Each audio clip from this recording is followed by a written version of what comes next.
దేవుని ఘనమైన నామమునకు మహిమ కలుగునుగాక. మన ప్రభువును రక్షకుడునునైన యేసుక్రీస్తుల వారి యొక్క ప్రశస్తమైన నామమునకే మహిమ ఘనత ప్రభావములు యుగ యుగములకు కలుగునుగాక. సర్వాధికారి అయిన దేవుడు ఆయన యొక్క గొప్ప కనికరమును బట్టి మరొక శ్రేష్టమైనటువంటి శుభదినములు దేవుని మాటలు మనము ధ్యానం చేయుటకు దేవుని పరిశుద్ధ సంఘములో లేదా సహవాసములో దేవుని సన్నిధిలో మనలను జ్ఞాపకము చేసుకున్న దేవాది దేవునికి మనం ఎంతగానో కృతజ్ఞతాస్తుతులు చెల్లించవలసిన వ్యక్తులమై ఉన్నాము. ఈ దినమును ఈ సమయమును చూడలేక అనేక మంది కాలగర్భములో కలిసిపోయి ఉన్నారు. మరికొంతమంది బ్రతికి ఉన్నా రకరకాలైన అనారోగ్యాల చేత ఉన్నారు. మరికొంతమంది దేవుని సన్నిధిని కోల్పోయి ఉన్నారు. కానీ దేవుని సన్నిధానంలో ఆయన మాట వినుటకు మనము కూడి ఉన్నాము అనంటే నిజముగా మనము ధన్యులం ప్రియులారా. ఇటు గొప్ప భాగ్యాన్ని ఇచ్చిన దేవాది దేవునికి మనము స్తుతులు చెల్లించబద్దులమై ఉన్నాము. అదే సమయంలో దేవుని వాక్యం వినుటకు సకాలంలో దేవుని సన్నిధానంలో కూర్చొని ఉన్న దేవుని ప్రియబిడ్డలైన మీ అందరికీ కూడా ప్రభు అయిన యేసుక్రీస్తు పేరట వందనములు తెలియచేయచ్చు ఉన్నాను. దేవుని వాక్యమును ప్రేమించే మిమ్మలను నా ప్రియ ప్రభులు వారు ప్రేమించుటే కాకుండా నిండారులుగా దీవించునుగాక. ప్రభునందు ప్రియులారా, ఈ దినమున మనం ధ్యానం చేయబోతున్న అంశ భాగము ఏమిటి అనగా, దేవుని పర్వతమైన సంఘములో ఉంటే కలిగే మేలులు ఏవి? దేవుని పర్వతమైన సంఘములో ఉంటే ఏ మేలు కలుగుతాయి అన్న విషయాన్ని మనం ధ్యానం చేయబోతున్నాం. బైబిల్ గ్రంథంలో సంఘమును పర్వతముగా పోల్చాడు దేవుడు. పర్వతము అనగా ఎత్తైనది అని, సంఘము కూడా ఈ లోకములో ఉన్న అన్నిటికన్నా ఉన్నతమైనది అని అర్థం. అది ఎత్తైనది అని మనం చెప్పచ్చు, ఉన్నతమైనది అని చెప్పచ్చు. కాబట్టి సంఘాన్ని పర్వతముతో పోల్చాడు. ఆ పర్వతానికి వెళ్తే ఏం కలుగుతుందో సంఘమునకు వెళ్తే కూడా అదే కలుగుతుంది అన్నది దేవుడి యొక్క ఆలోచన. ఆశ్చర్యకరమైనటువంటి సంగతి.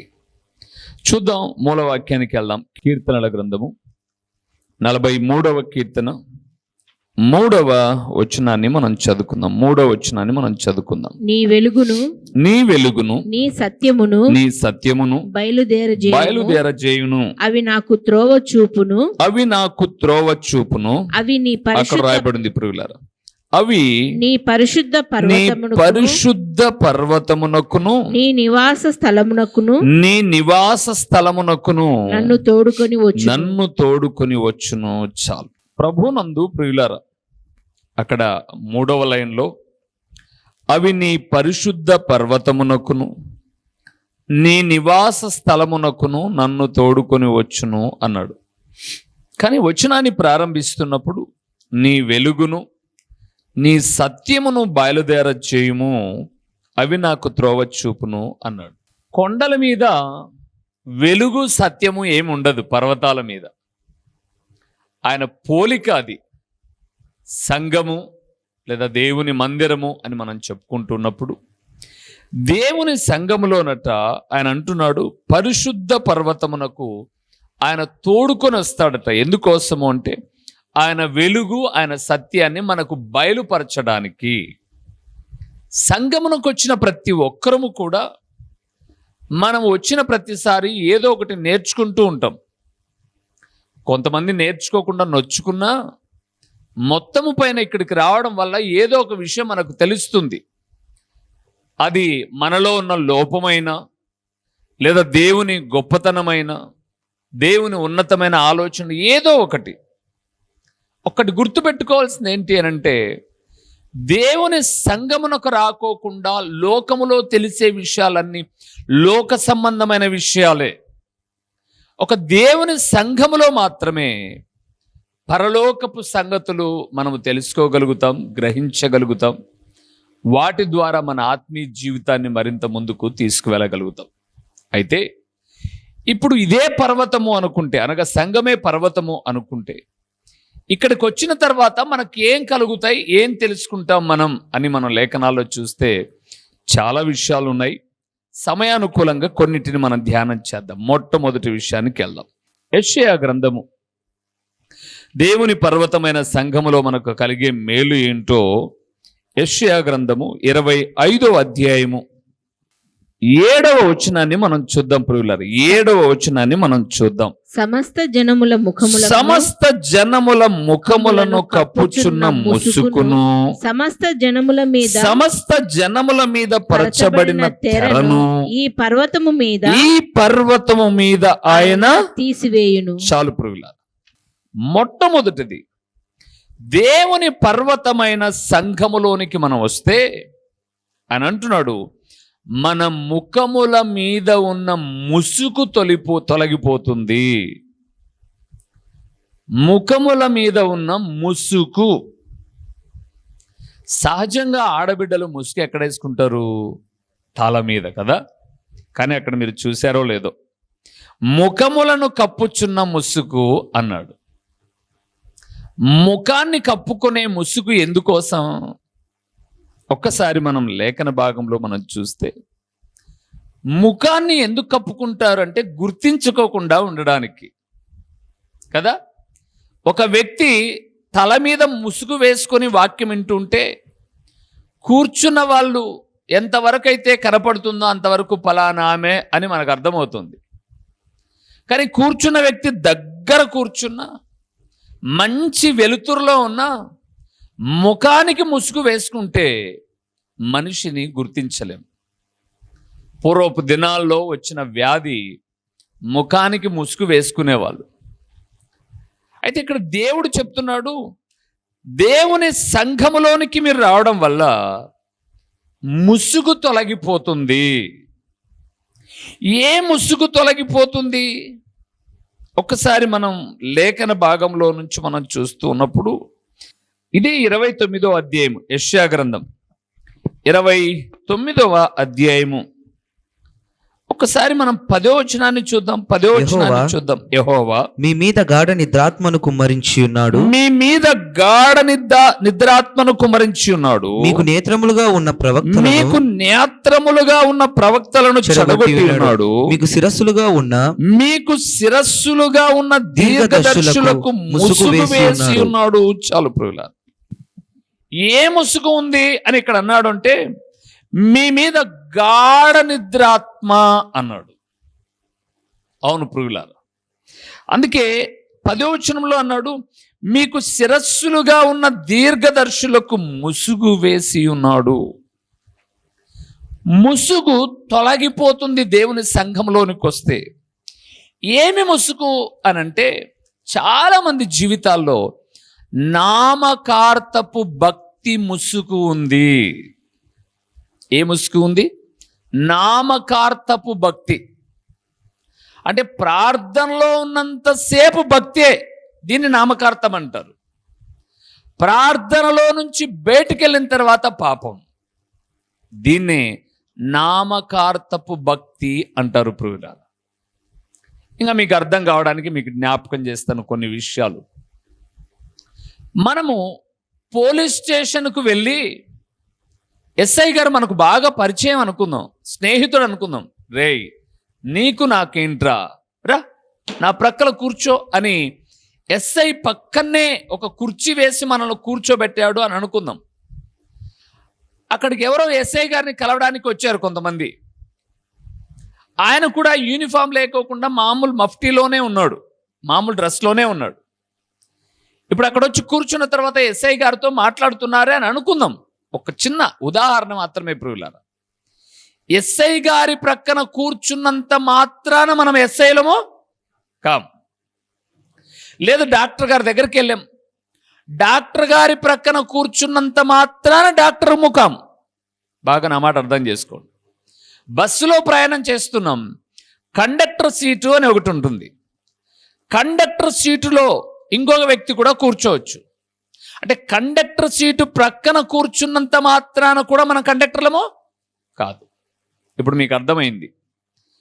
ఎస్ఐ గారి పక్కన కూర్చున్నంత మాత్రాన ఎస్ఐ కాదు, డాక్టర్ గారు ప్రక్కన కూర్చున్నంత మాత్రాన డాక్టర్ కాదు, బస్సులో కండక్టర్ సీటు పక్కన కూర్చున్నంత మాత్రాన కండక్టర్ కాదు, దేవుని మందిరంలో కూర్చున్నంత మాత్రాన భక్తులం కూడా.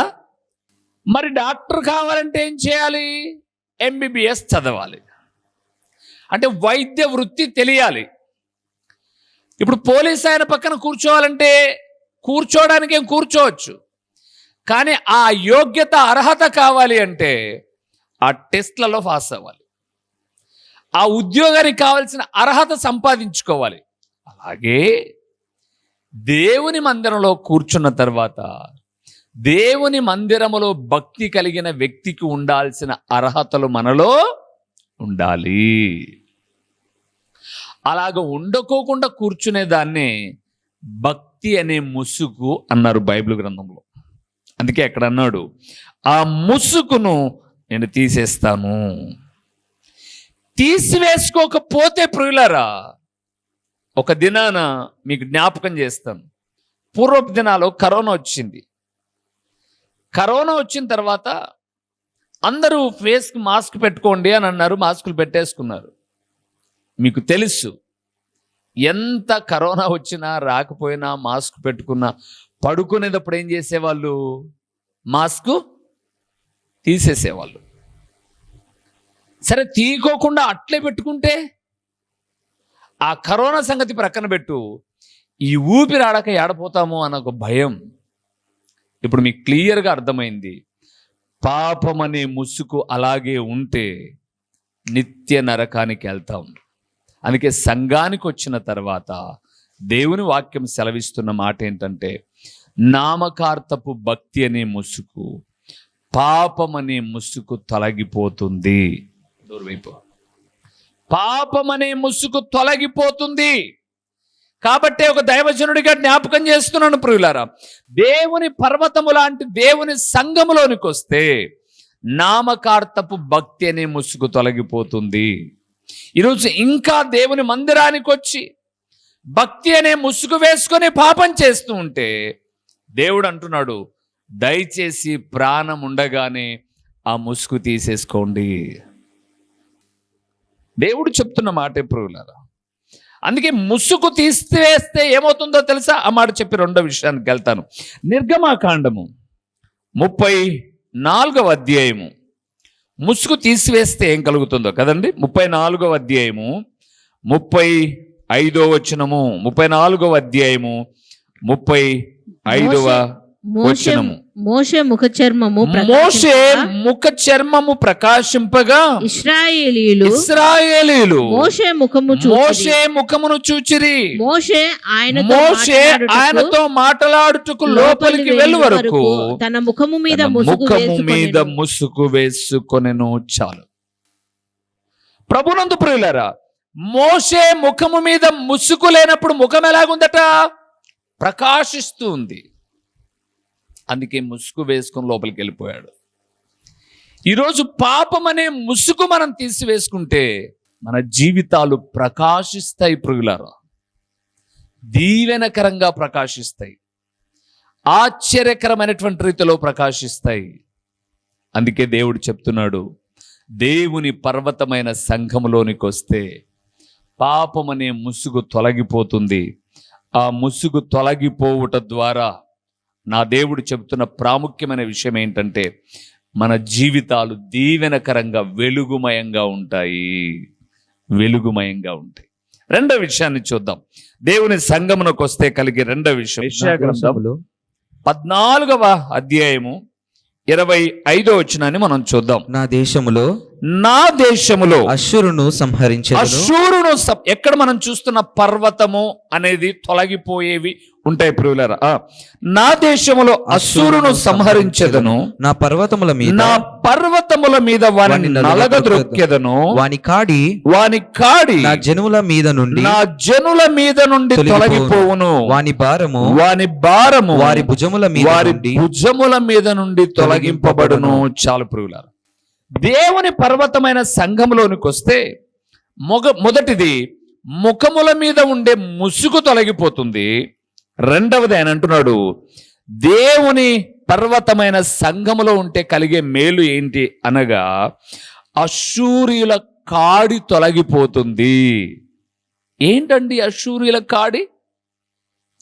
అశ్షూరీయుల కాడి ఏంటో తెలియాలి అంటే పాత నిబంధనలోని హిజ్కియా మీదికి దండెత్తి వచ్చినటువంటి అశ్షూరియ రాజులను మనం గమనించాలి. అశ్షూరియ రాజు అయినటువంటి సన్హరేబు, రబ్షాకే అనబడే వాళ్ళు దేవుని దాసుడైన రాజైన హిజ్కియా మీదకి వచ్చారు. వచ్చినప్పుడు అశ్షూరీయులు మాట్లాడిన మాటలను మీరు చూస్తే ప్రియులారా, అశ్షూరీయులు గర్వపు కేకలు వేశారు. ఇశ్రాయేలు ఏమంటున్నారు? గర్వపు కేకలు. మా చేతిలో నుంచి మిమ్మల్ని విడిపించేవాడు ఎవర్రా అని అంటున్నారు రాజు అయినటువంటి హిజ్కియా సైన్య సమూహాన్ని. హిజ్కియాను చాలా నీచాతనీచంగా మాట్లాడారు. కారణం ఏంటంటే వారిలో ఉన్న గర్వం. కానీ దేవుడు అన్నాడు, అలాంటి వారి నుంచి నేను మిమ్మల్ని విడిపిస్తాను, అలాంటి అశ్షూరీయుల కాడిని మీ మీద నుంచి తొలగిస్తాను అన్నాడు. అంటే దేవుని బిడలమైన మనము దేవుని పర్వతమైన సంఘములోనికి వస్తే మనలో ఉన్నటువంటి ముసుగు తీసివేసుకోవడమే కాదు, మనలో ఉన్నటువంటి గర్వాన్ని కూడా ఏం చేయాలి? తీసివేసుకోవాలి. గర్వము తొలగిపోతుంది ప్రియులారా. ఈరోజు దేవుని మందిరానికి వచ్చి కూడా ఇంకా మనలో గర్వము కానీ అశ్షూరీయులైనటువంటి సన్హరేబు వలె అతిశయము కానీ ఉన్నట్లయితే నా దేవుడు అంటున్నాడు, అలాంటి అహంకారము గర్వము తీసివేస్తాను నేను. దేవుని ప్రియబిడ్డలారా, దేవుని మందిరానికి వస్తే దేవుడు అంటున్నాడు, ముఖము మీదున్న ముసుగు తీసి, నామకార్థపు భక్తిని ముసుగు తీసివేసి మీ ముఖాలు ప్రకాశమానంగా వెలిగిస్తాను. మీ జీవితాలు పదుగురులో ఆశ్చర్యకరంగా వెలుగుతాయి. రెండవది, దేవుని పర్వతమైన సంఘమునకు వస్తే మీలో ఉన్నటువంటి గర్వము అతిశయము తొలగిపోతుంది.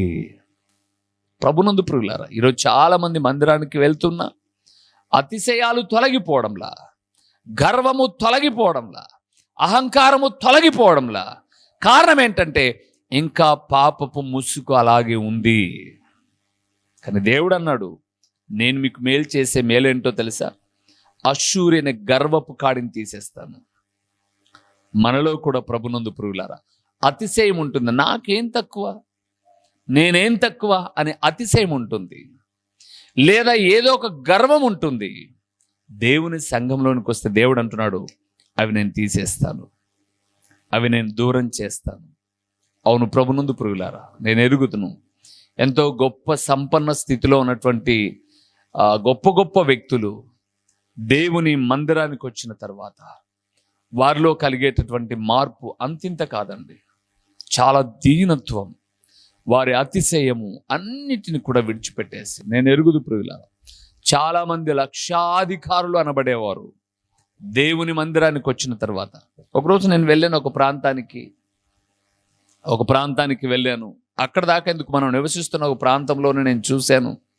ఒకరోజు ఉదయకాలం వాకింగ్ చేయడానికి అబ్బక వీలు లేక సాయంకాలం వాకింగ్ చేయడానికని గ్రౌండ్కి వెళ్తే ఒక కోటీశ్వరాలండి, లక్షాధికారులు కాదు, కోటీశ్వరాలనే చెప్పాలి, అన్ని ఆస్తులు ఉన్నాయి వాళ్ళకు. ఈ పులివెందుల పట్టణంలో సంపన్నమైనటువంటి స్థితిలో ఉంది ఒక ఆమె, ఒక ఇంటి కోడలు ఆమె పొరక తీసుకొని మొత్తం మందిరం అంతా శుభ్రం చేస్తూ ఉంది, తాపలన్నీ క్లీన్ చేస్తూ ఉంది. వాస్తవంగా వాళ్ళ ఇంటికి వెళ్తే వాళ్ళ ఇల్లు, వాళ్ళ ఫర్నిచర్, వాళ్ళ దగ్గరికి ఎవరన్నా వెళ్ళాలి అని అంటే ఎంత గొప్ప వ్యక్తి వచ్చినా వాళ్ళు లోపలికి రానంత వరకు బయటే ఉండాలి. కానీ దేవుని మందిరం శుభ్రపరుస్తుంది, అతిశయం లేదు. ఒకరోజు ఒక ప్రాంతానికి వెళ్ళాను నేను. ఒక చాలా సంపన్నమైనటువంటి వ్యక్తి దేవుని మందిరంలో, అది ఆరాధన సమయం కాదు, మామూలుగా మందిరం చూద్దామని వెళ్ళాం మేము. ఆ మందిరం చాలా సంపన్నులు నిర్మించుకున్నటువంటి మందిరం. దాదాపు ఒక 400 కుటుంబాలు కూడుకునేటటువంటి ఒక సిల్వర్ జూబ్లీ చేసుకున్న మందిరం అది. ఆ మందిరంలో మొత్తం టేక్ చైర్స్ ఉన్నాయి, టేకుతో తయారు చేయబడినటువంటి ఫర్నిచర్ అంతా కూడా ఉంది. అదంతా మేము చూస్తూ ఉన్నాం. ఆ చైర్స్ అన్ని దాటుకుని ముందుకు వెళ్తే ఇట్లా ముందు వరుసలో పిల్లలు, స్త్రీలు కూర్చుంటారు. అక్కడ కూర్చుని ఉన్నాడు ఒక ఆయన, కూర్చొని ప్రార్థన చేసుకుంటున్నాడు. ఆయన గురించి మేము అడిగాం, ఎవరండి ఈయన అంటే, ప్రతిరోజు అండి ఈయన ఈ సమయం నుంచి ఈ సమయం వరకు ప్రార్థన చేసుకొని వెళ్తాడు. ఎవరు ఆయన? ఒక గొప్ప రాజకీయవేత్త, సంపన్నుడు. ఆయన పిల్లలైతే, కొడుకు ఒక ఉన్నతమైనటువంటి డాక్టర్ చదువుతున్నాడు, అయిపోయింది, పీజీ చేస్తున్నాడు. అమ్మాయి డాక్టర్, ఒక కూతురు, కొడుకు, సంపన్నులు వాళ్ళు. కానీ ఎంత తగ్గింపు, ఎవరితో అయినా మాట్లాడడానికి. సరే, అలాంటి వ్యక్తితో ఒకరోజు మేము మాట్లాడే అవకాశం వచ్చింది మాకు. ఒక కూడిక నిమిత్తమై వాళ్ళ ఇంటికి వెళ్ళాం మేము ఆహ్వానించడానికి. ఇంటికి వెళ్తేనండి ఎంత సాదరంగా ఆహ్వానించడమే కాకోకుండా అక్కడికి వాళ్ళ భార్య తీసుకొచ్చి కొన్ని గ్లాసులు ఆడబెట్టింది నీళ్లు తాగడానికి అని చెప్పేసి, మేము తాగ్గానే ఆ గ్లాసులు తీసేస్తున్నాడు. టీ తీసుకొచ్చింది ఆమె, ఆ గ్లాసెస్ తీసేస్తున్నాడు ఆయన. మేము కూర్చున్నాం, ఆయన నిలబడుకున్నాడు, వయసులో మాకన్నా పెద్దవాడు. నన్ను పిలుచుకు వెళ్ళిన వ్యక్తిని అడిగాను, ఏంటండి ఈయన పరిస్థితి అని అడిగి, ఆయన చెప్తాడు, సంఘంలో చాలా తగ్గింపు కలిగిన వాడండి ఈయన, చాలా సంపన్నుడు. ఏదన్నా సంఘములో ఏదైనా ఖర్చు పెట్టాల్సి వస్తే ఆయన ఉదార స్వభావం ఏంటంటే, ప్రతి శుక్రవారము ఆయన సంఘంలో ఉన్న స్త్రీలకు చెప్తాడట, అమ్మ మీరు ఉపవాస ప్రార్థన చేయండి సంఘ క్షేమము కొరకు. మధ్యాహ్నం 3 గంటలకు మీరు ఇంటికి వెళ్ళి భోజనం చేయొద్దు. 12 నుంచి 2 వరకు ఉపవాస ప్రార్థన చేయండి. 2 గంటలకు మీరు ఎంతమంది అయితే చర్చిలో ఉంటారో అందరికీ నేను భోజనాలు తెప్పిస్తాను, ఇక్కడే భోజనం చేసి వెళ్ళండి. ప్రతి వారము స్పాన్సర్ చేస్తాడన్న ఆయన. ఏ ప్రతిఫలాపేక్ష ఆశించడు, ధారాళమైన మనసు. ఏదన్నా పని చేయాలంటే తనే ముందుంటాడు, ఎక్కడ కూడా తన గర్వాన్ని కనపరచుకోడు, వెనకలుండి వెళ్ళిపోతూ ఉంటాడు ఆరాధన అయిపోగానే. ఎంత తగ్గింపండి.